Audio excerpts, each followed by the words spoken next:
Welcome to the second episode of Financial Strategy Revision for May 2014 exam diet. I am Sugit Patabendige. Now, in our first episode, I had looked at unit number 1 in detail as well as unit number 2 within the time that is available as well as the media that we are currently using. But let's look at now what else that one needs to have as essential questions and theory under control. This cost of capital angle, we all know, would be crucial for any FS student. Let's take a look at November 2010 question number 2. If you look at part A, calculate GUC's current cost of equity. So one needs to know how to calculate cost of equity. Gross yield to maturity, that means cost of debt, how do you calculate yield to maturity? And then evaluate 3 alternative methods of finance being considered by GUC and advise which method might be most appropriate. So if you are to evaluate and advise, surely you need to know the theoretical underpinnings behind cost of capital. Now let's look at cost of capital. In terms of cost of equity, there are 3 main calculations: dividend valuation model, dividend growth model, and capital asset pricing model. If you look at DVM and DGM, both of those belongs to one school of thought which argues cost of equity is a function of return, and the most quantifiable return that would be there is the dividend amount that is normally paid. And if it is a constant amount, if you are going to assume, you can use a normal perpetual formula and get your dividend valuation model to give you cost of equity. So what you are looking at with the mind map I have projected is based on a normal perpetual formula, and assuming dividend is perpetual and you know the current price, so you are trying to calculate cost of equity. The other option is if you are looking at dividend with a growth, and then if you can estimate the growth, firstly you need to have that, and if you don't have that, how do you get the growth estimated? You can look at the future dividend movement, use a compounding formula from a particular past date to current, what had been the growth rate, and assume that growth rate would go to future. The other option is to look at what's the reinvestment that you normally do, the percentage, and from reinvestment is where the additional growth in dividend will happen. With that assumption, reinvestment rate, you will multiply into the rate that you normally earn out of those reinvestment, and that would be taken as the growth rate. But once you identify the growth rate, the formula we are using is based on perpetual growth formula, and that would generally involve present value is equal to perpetual into 1 plus G divided by whatever the rate minus G. And assuming you know growth, assuming you know dividend, assuming you know the current price, you can work backward and find your cost of equity. But both these models, the problem would be that we all know shareholders invest not only expecting dividend but also expecting capital gains. But capital gains, of course, same share one can make money, same share at another day when selling can make a loss. So capital gain part is a bit difficult to estimate in a consistent manner. So the dividend only taken in this model, one can argue without capital gain, the valuation and eventual cost of equity that you get is not very accurate. Now, much more accurate method that people talk about is capital asset pricing model. It argues that cost of equity is a function of risk. So one needs to firstly know what are the risk angles that are there. You can see with my mind map, there are 2 types of risk that one can talk about. One, what we call firm specific, diversifiable or unsystematic. The names generally come from if one is going to invest in one firm or a similar industry or number of firms in a similar industry rather, then unnecessary risk is taken by putting money at same place or a similar set of companies in a particular industry that could have been easily diversified away. How can one diversify that risk? Surely by undertaking different investments in different industries, and ideally negatively correlated return giving shares or at least randomly correlated shares, and that is what we call a portfolio of investment. And the argument from a theoretical angle is that companies are not concerned if somebody is investing all the money in their company, so they would not look at that risk in a systematic manner and look to reward. So from a company's viewpoint, that firm specific or what we call diversifiable risk is also called unsystematic risk. You can see that with the mind map that I have projected also. Now beyond that, of course, one also needs to understand there is a risk that companies need to look at and reward. That's the risk that is used under capital asset pricing model. What is the risk? From even if a particular investor had invested in number of companies and very nicely diversified away that diversifiable or firm specific or unsystematic risk, there can still be a market-wide risk via macroeconomic factors like inflation, interest and exchange rate, or whatever the economic other aspects that are there. Such risk, of course, needs to be quantified and catered. If not, no investor will come to the market, from market will not come to the company. So companies need to look at those macro factors impact to their share price. That impact calculation is what we call systematic risk, or what we call market-wide risk, or what we call non-diversifiable risk. In quantifying this, one needs to understand the macro factors impact to a particular company depends on what kind of a business they are in and what kind of a capital structure, whether they are highly geared or not. Thus, the impact of market-wide risk depends on what we call business risk and financial risk. How do you measure this? Of course, you can look at a market index and regress that to the individual company that you are talking about and their share price movement, and that regression is what we call, or the regress relationship is what we call a characteristic line. That line slope is what we call beta factor. So what is a beta factor? What's the change in a particular share price of a particular company for a change in a particular market index movement? So that change can be when market moves by 10, your share price had also moved by 10. That's what we call a beta factor 1. So you are equivalent to more or less market-wide risk level or market risk. And then market change 10 and you change 20, then you are more risky, and hence you have to provide more to your shareholders to attract them as well as retain them. And then if market moves 10 and you move lesser, then your beta factor is lesser, and at least theoretically you can provide lesser than market and still attract people. Those angles one needs to very well know. And the capital asset pricing model merely quantifies that thinking of the beta factor story that I was talking about, where you can identify, depending on the level of beta factor, what level of return that needs to be provided to its shareholders. But one needs to understand CAPM model or capital asset pricing model is heavily used, but heavily one can also criticize. One of those angles would be that CAPM is a single period model where you look at a particular period and recognize the risk and assume based on that would be the prevailing risk into future, and you do calculation. And also, of course, it is a single index model where risk is only captured via one beta factor, and how can you use one measure to capture all the macro risks that are there is also questionable. So as a solution, you have what we call arbitrage pricing model, and one needs to know about that angle also. And APM, they have not tested at all as at now, but you need to have that thinking that if you are going to use multiple beta factors to measure multiple angles of risk and try to get a much more better cost of equity calculated, that's what we call arbitrage pricing model. Now, going beyond this, you also need to identify if it is a preference share, how to calculate things. Since we know a permanent dividend is paid on preference shares, you can use a similar formula like DVM. And then cost of debt, how to calculate. If it is a irredeemable one, then of course there is no maturity capital gain value one can identify. Easily you can calculate. Effective 1 minus T you can do. If it is a redeemable one, then you will also have the annual rate, what we call coupon interest rates that are there, and also you will have a maturity value. And how do you calculate it? Please make sure you understand that if you are going to look at from a company's viewpoint, it would be a bit difficult because initially money will come in and then money will go out, which is a bit different to normal projects where money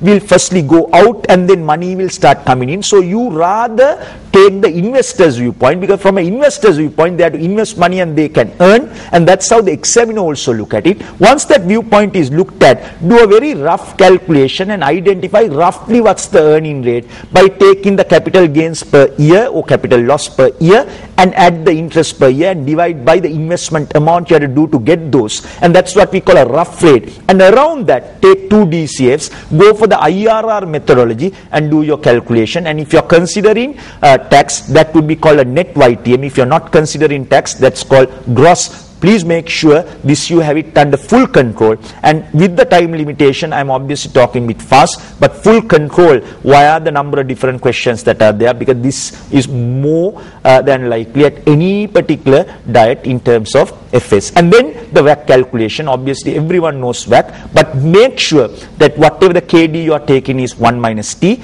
effective rate, and also make sure that you do the weightage based on market value. And if there are preference shares or any other different looking capital type, that bring that also and do a weighted average calculation. That's what we call WACC. So end of this segment, we have looked at the different cost of capital calculations. In the other side, we will quickly look at the different capital structure theories that are there.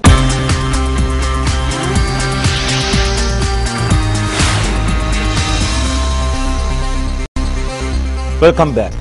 We now come into a very technical as well as must-know area, and that would be capital structure theory and the subsequent calculations that are there. Let me take to one of the classic questions from that angle, November 2010, question number 4. How the M&M model, both with and without corporate tax, differs from traditional. So you need to know all three, and they have tested straight away theory. And normally in FS, you don't get questions where straight up theory is asked. Mostly it is application side, but this side they have tested straight up. And then the limitations of M&M. I remember when I was talking about dividend irrelevancy theories, the limitations were identified via the assumptions. So some of those assumptions and their limitations can also be used when it comes to this particular question, but there are other limitation angles that we will and we should identify.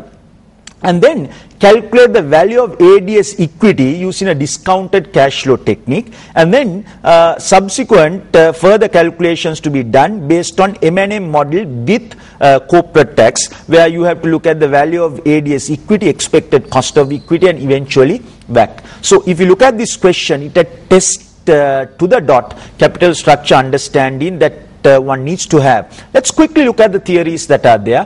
The capital structure theory argues about what should be the configuration of equity and debt amount. The traditional theory argues, firstly, that cost of debt is cheaper, and why cost of debt is cheaper from 3 angles. One, that cost of debt, what we call interest, is tax deductible, so that tax saving makes it cheaper. On top of that, issuing debt is generally cheaper compared to that of equity. And then normally equity involves giving securities, and that means a lesser risk for the lender, and if that is the case, lower rate also. So all these factors culminated, one can say KD is cheaper. And traditional theory argues, if more and more debt is brought in, what would happen is WACC would come down. But at a particular point, then too much of debt would increase what we call gearing of the organization, would increase the risk felt by the debt providers,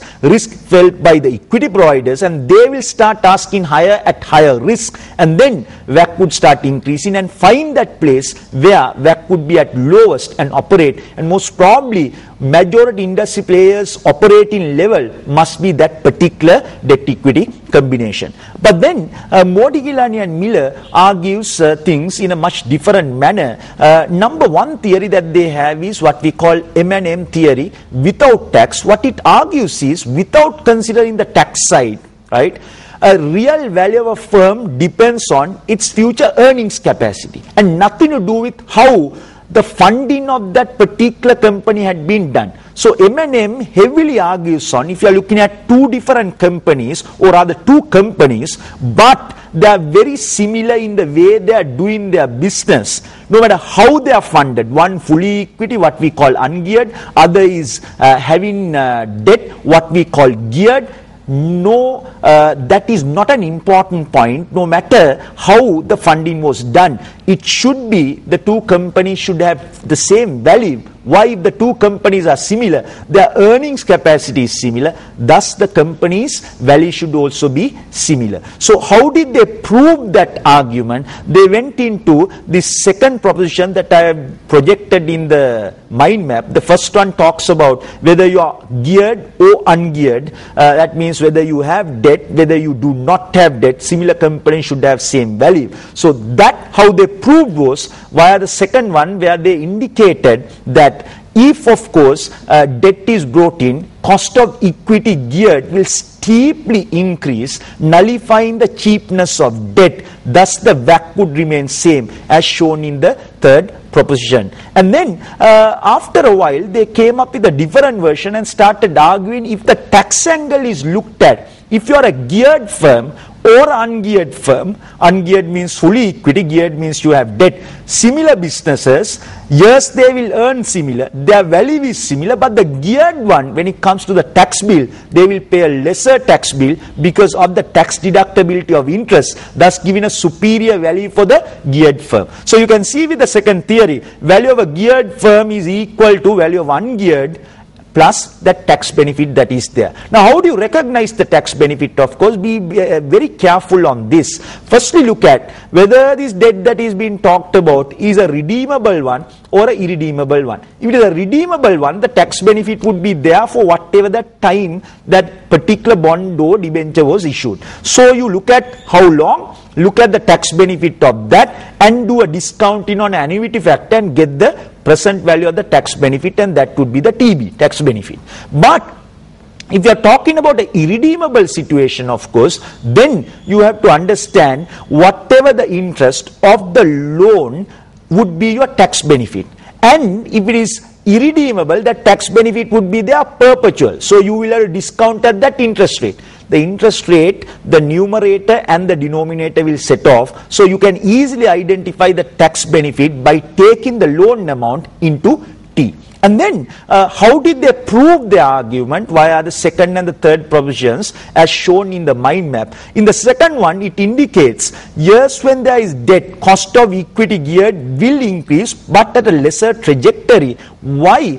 If of course there is a tax benefit, even equity holders realize by bringing in debt, although there will be gearing, there will be a tax benefit. So they are now reacting at a lesser level, and that means cost of debt is cheaper with the tax benefit. Further, cost of equity fellows are reacting at a lesser level. The two clubbed together, WACC would be now gradually decreasing with higher and higher gearing. That would be the third proposition. But you have to understand, in their first theory, they were telling WACC will remain same. But even at higher gearing, WACC will remain same. Unlikely higher gearing, even the equity debt providers both will adversely react. And then if you look at their second theory, they made a U-turn and started telling that WACC will decline with higher gearing. Unlikely higher gearing, it would continuously decline. At very high levels, it is supposed to again increase. So you can criticize the theories that are there, but extremely important theories giving organizations a much more in-depth visualization of how capital should be structured. And M&M theories are always based on that perfect capital market, rational investors, perfect certainty assumption set. You can take those and also criticize M&M theories. Now beyond that, capital structure theories, one of the other very crucial angle would be what we call project specific cost of capital. What is project specific cost of capital? If of course you are going to use the capital structure theory, the eventual argument is best equity and debt combination, you figure it out. Once you figure it out, you are going to calculate the individual debt and equity options cost of capitals, and you will combine and you will get a WACC. This particular WACC is not only used to identify the lowest situation, thus the best capital structure, but is also used to evaluate new projects, project appraisal. But if you are going to use a WACC to evaluate a project, the normal argument is the current WACC is only suitable to evaluate a new project if that new project's business and financial risk are similar to that of the current company's situation. If not, of course, you have options. One, to look at what's the current WACC, what's the new WACC that is going to happen, take the incremental changes and do your project appraisal based on what we call MCC, marginal cost of capital. But another option is you can identify a similar company, right? And based on M&M, where M&M were telling similar companies should have same value, thus risk should also be same. You take from a similar company their beta factor, but that company's beta factor, if you remember, as I had identified in a previous discussion, that beta factor is the impact to a company's share price via the macroeconomic factors and their movement, and that impact depends on business risk and financial risk. That means beta factor contains the business risk and the financial risk. And when you take a beta factor of another company, that company's financial risk is not important. So you need to pull it out. How do you do it? Using the formula as now what I am projecting with the mind map, and how that formula is developed in normal classes we talk about and show them. But then obviously within this program that would not be that important, but you use that formula and make sure you pull out the capital structure. You are pulling out capital structure means you are taking out the gearing, that means you are ungear. And you look at what is your proposed capital structure, re-gear, with a better beta factor, go to your CAPM, get a better cost of equity geared, go for WACC, get a better WACC to evaluate that particular project. But considering the steps that are there, you also have a shortcut option. That option is what we call K-adjusted option that was given by M&M. K-adjusted is another word for WACC. And if you can have KEU, 1 minus TL, L means leverage, another word for gearing, you can do a quick calculation. But to do that, you are still ungeared. Take that to CAPM, get cost of equity ungeared, go to K-adjusted, and in a short cut manner, you can get your WACC calculation. But depending on the amount of markage, you decide whether you are going to go for the shortcut or the lengthy option of ungear, re-gear, CAPM, and then go for WACC. So that's it for this particular segment. We will take a small break, come back, and then look at the project appraisal side as well as acquisitions, mergers, and divestments.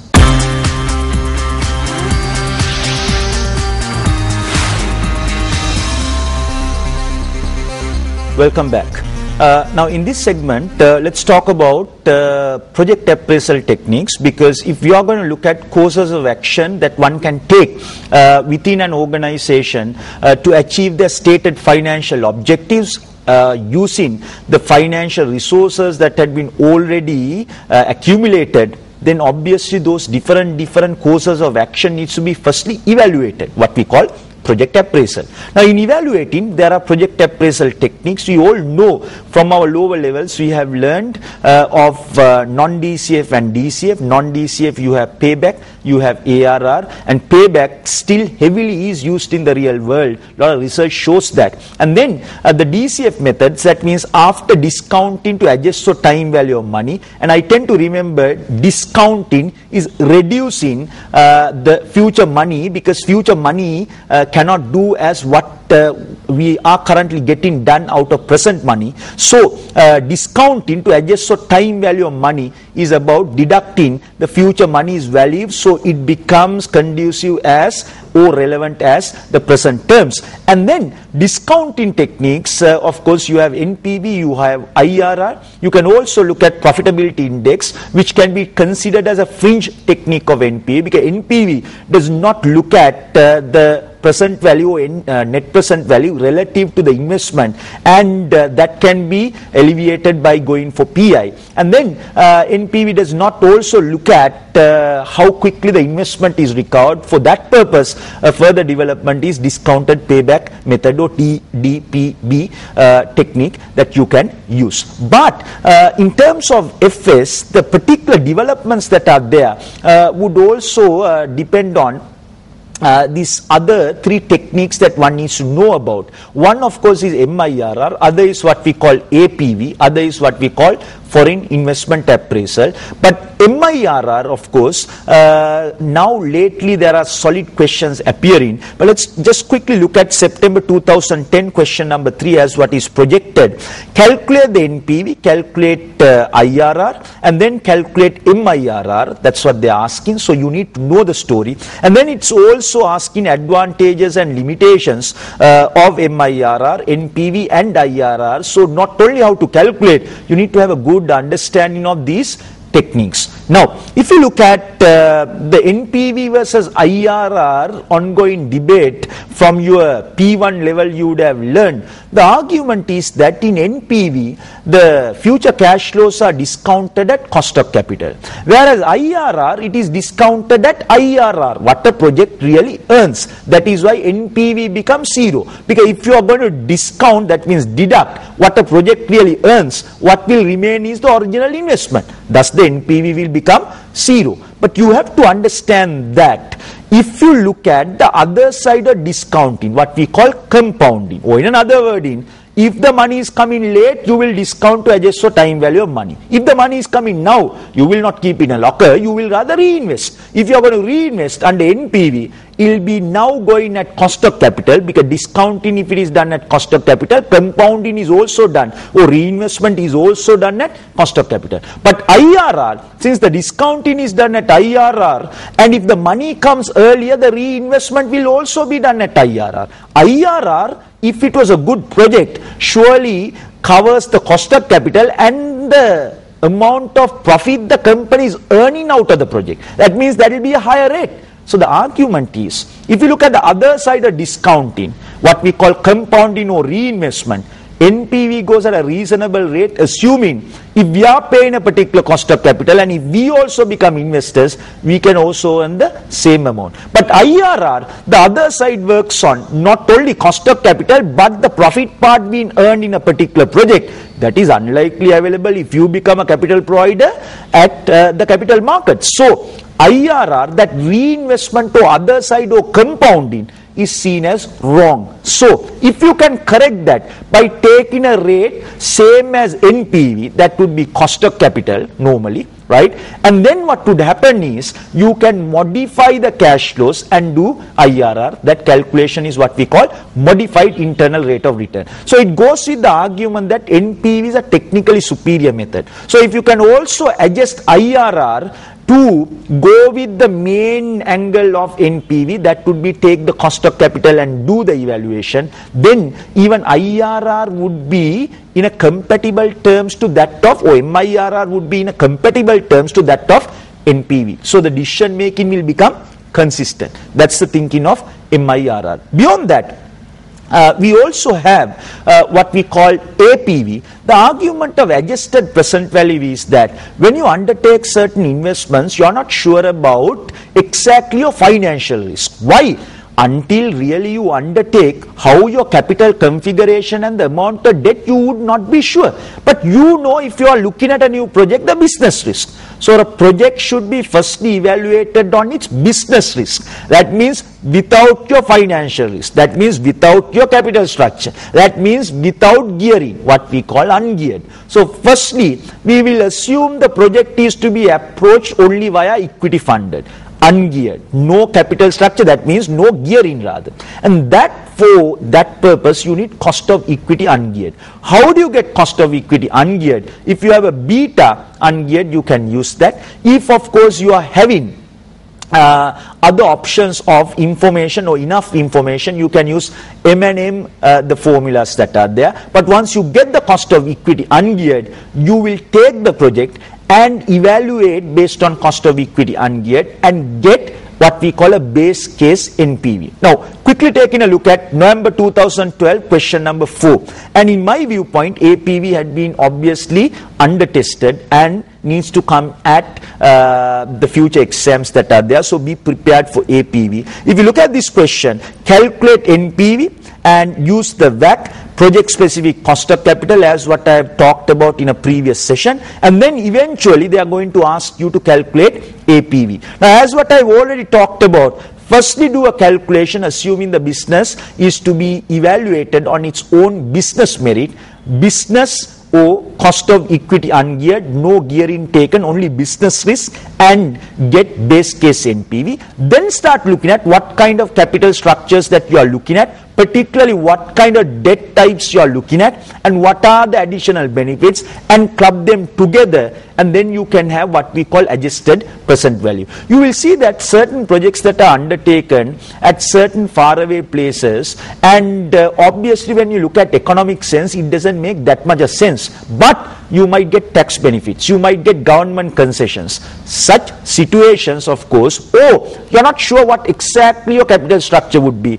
Ideally do a APV, get the base case NPV, so it shows base whether it makes sense, and then look at the other side effects and club them together. Please make sure you practice this part enough, because there is a high probability in my viewpoint that in future exams it will appear.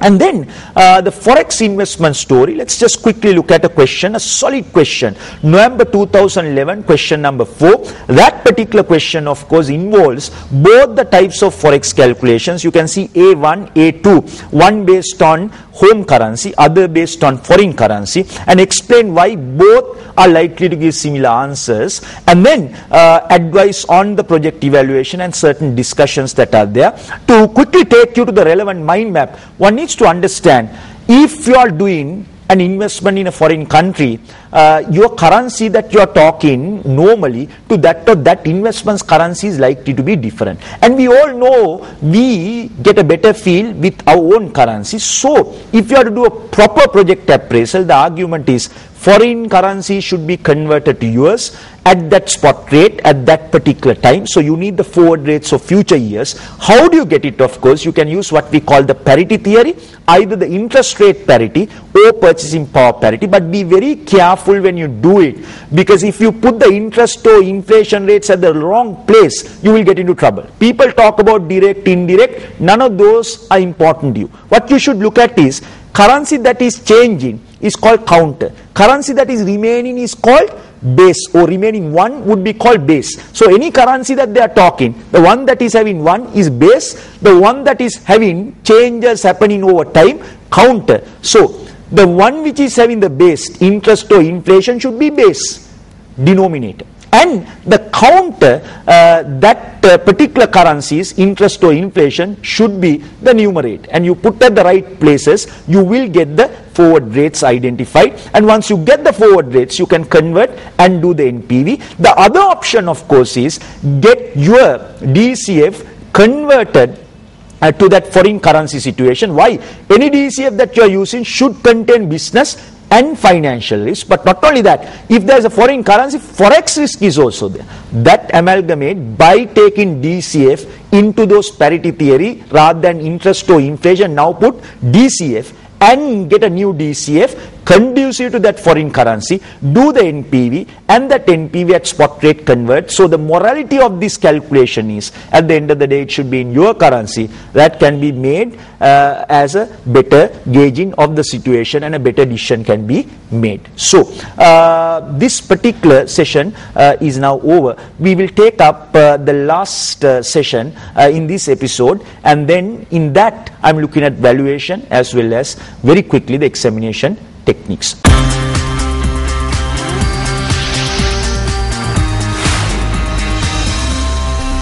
Welcome back. We are in the last session of this FS revision, 2 episodes that we have been looking at, and in the last session I'm looking at quickly valuation part and the examination preparation part for this particular exam, May of 2014. Let's take a quick valuation question, May 2011, question number 4.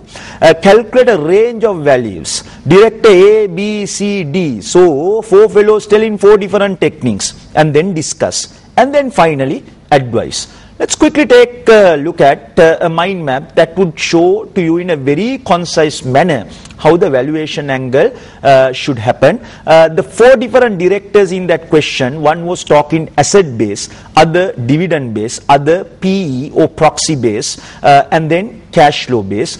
If you are going to value based on asset, you have to understand, firstly, you need to identify, and that's common to whether it's any type of valuation, are you looking to buy or sell only the equity part? That means the loans currently there or debt will continue and needs to be serviced. Or of course, the day that the transaction happens, the equity is sold and debt will not go forward to the new entity. That means the debt would have been paid off. That means whoever is selling and whoever is buying, the transaction is done, debt, equity both covered. That's what we call entity value. So when you are doing a valuation, clearly look at the scenario and identify, are you talking only equity purchasing part or equity and debt both to be purchased, what we call entity. But when it comes to the first type of valuation, asset base, entity value, of course you can get fixed assets plus current asset minus current liability. One of the biggest problems would be the fixed asset should be taken on what?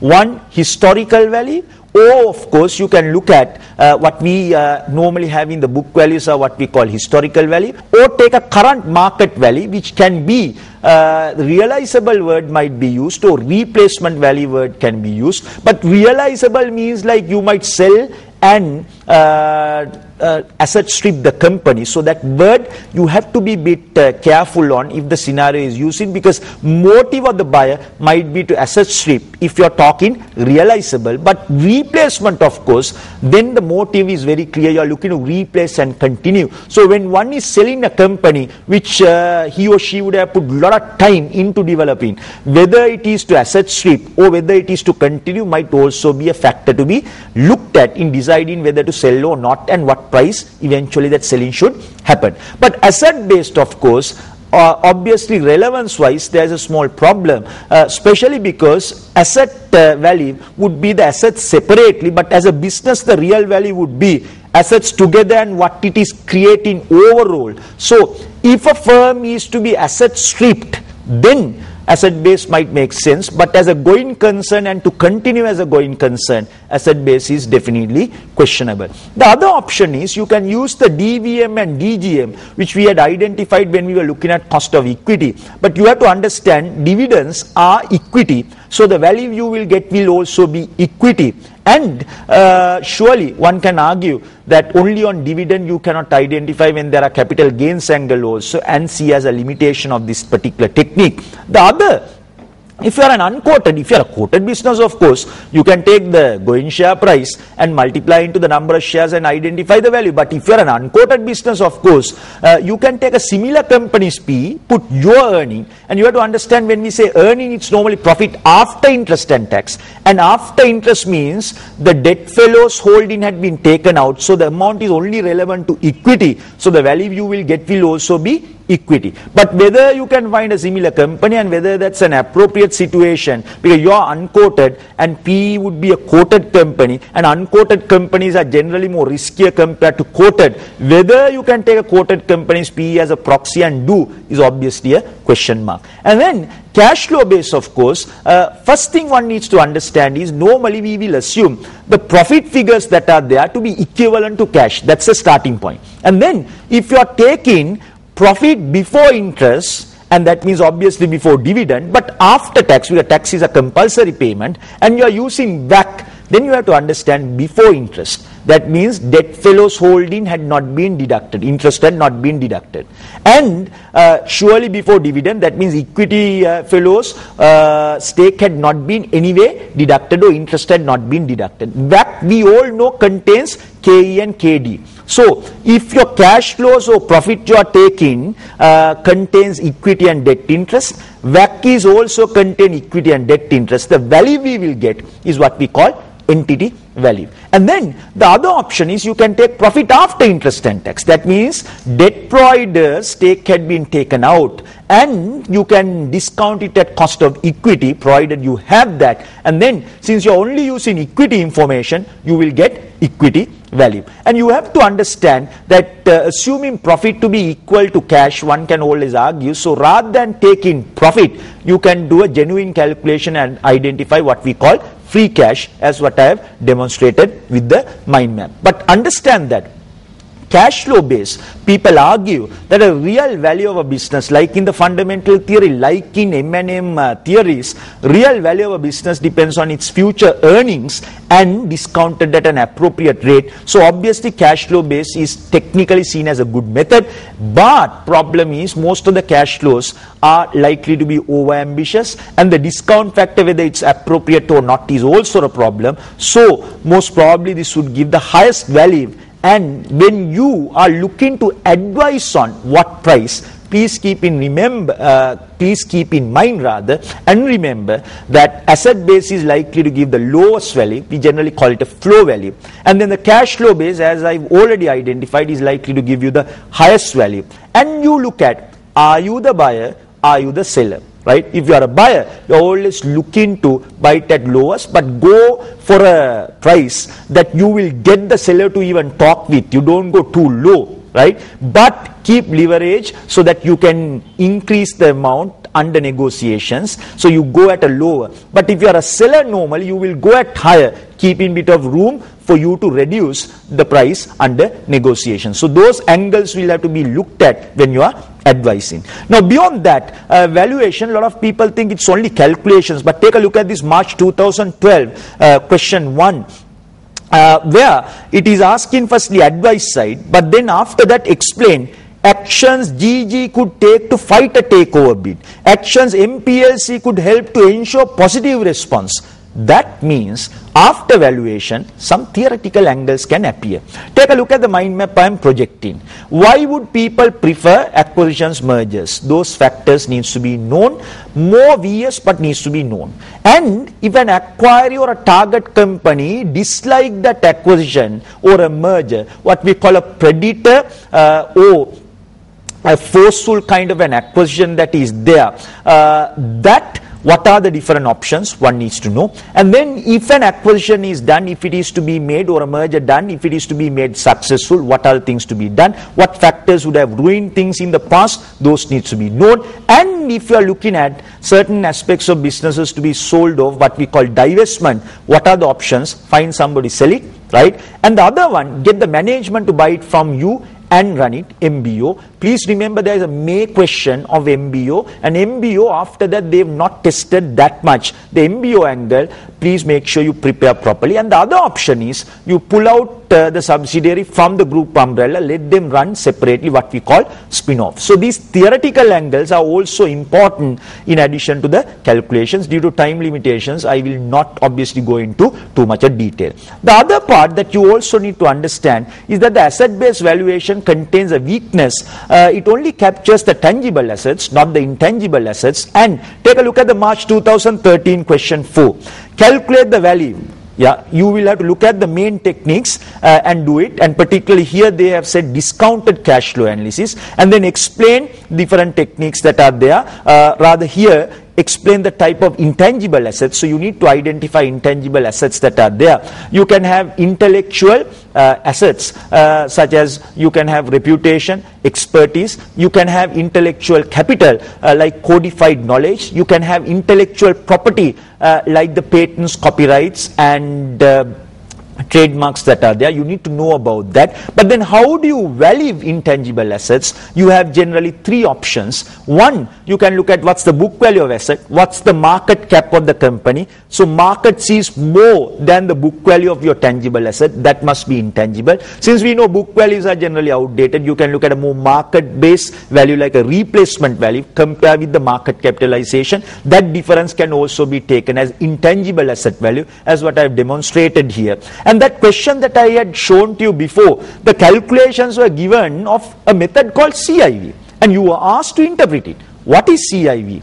You have to understand that one can take either 3-year or 5-year. What's the average profit before tax vis-a-vis to that of average tangible asset, and calculate a ratio. The same ratio calculate for industry.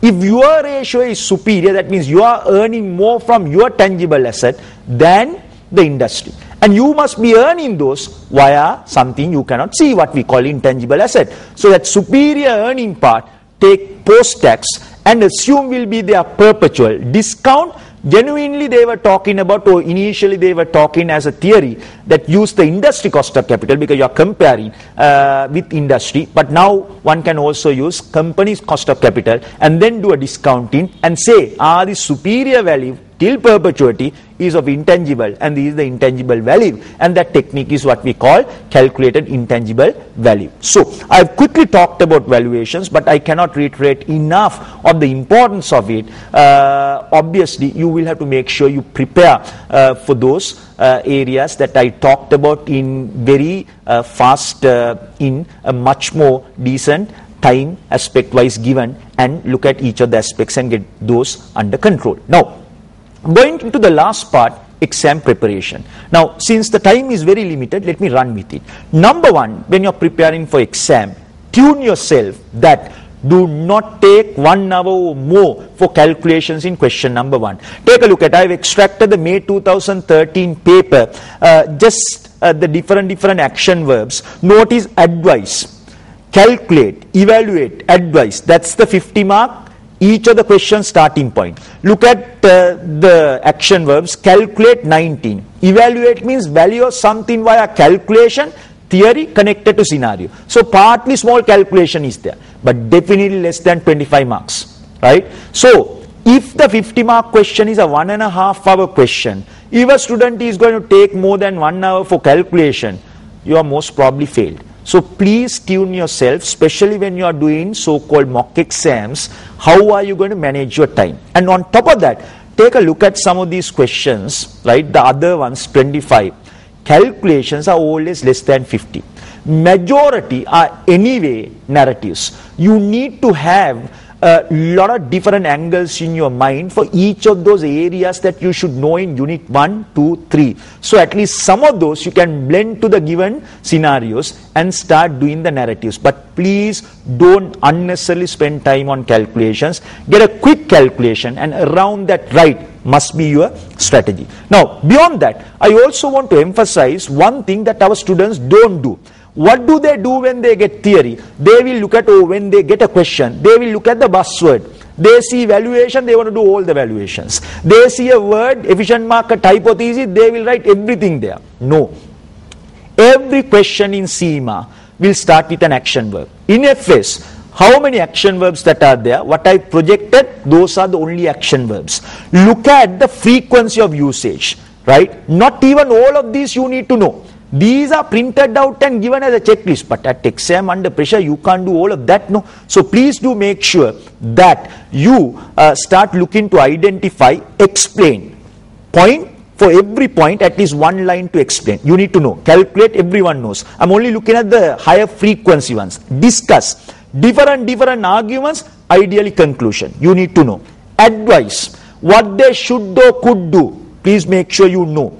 Evaluate, value of something via calculation, via theory connected to scenario. So when sometimes you don't know where to start, via calculation, via theory connected to scenario. And recommend, tell them exactly what needs to be done, right? And obviously rationale should be provided. Now, quickly for this, have a plan when you go for the exam, so you see the action verb, exactly you know what you need to do. Now the last part very quickly that I want to talk about would be this so-called pre-scene and possible unscenes. People look at all sort of stories.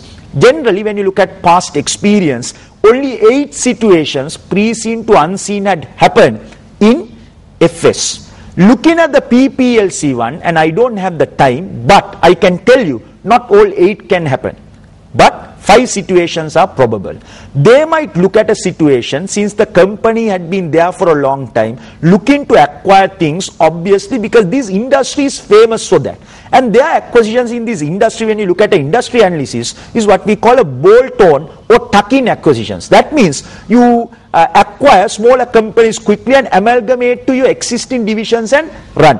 Such acquisitions and their funding can be an area. So, acquisitions, funding options, be prepared. Those questions emphasize more and do. Another angle would be that any pre-scene, there are bus areas, there are these catchy areas. One of those is virtual warehousing. So one question that can appear might be that unseen, they are looking to acquire a company and they are trying to adopt their technology rather than developing their own. Then there are synergistic benefit. Whether that is going to be realized or not needs to be monitored and achieved. That angle can appear. The other side that can appear would be one of their financial, the strategic objectives is also to deleverage by selling of companies which are not performing as desired. So you might have underperforming divisions or subsidiaries being sold out, and of course if that happens, divestment options needs to be looked at, and particularly